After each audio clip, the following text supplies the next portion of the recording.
Hi, Todd Gourno here with Three Creeks Capital Management.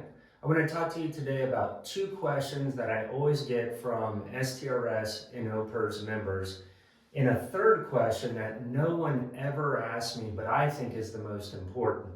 So let's start with the first one. When can I retire? For STRS and OPERS members, you think a lot about service credit, whether you have 32 years under PERS or 35 under STRS.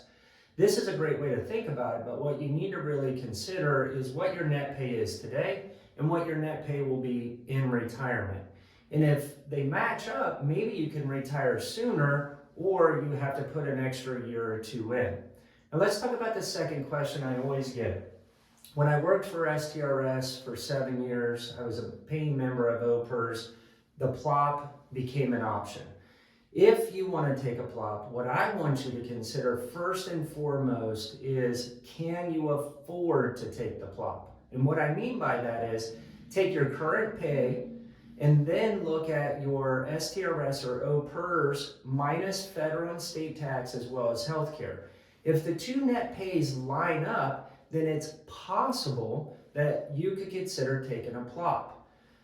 Keep in mind, when you take a plop, you do take a reduction both in your current income as well as your future cost of living adjustments. So keep that in mind.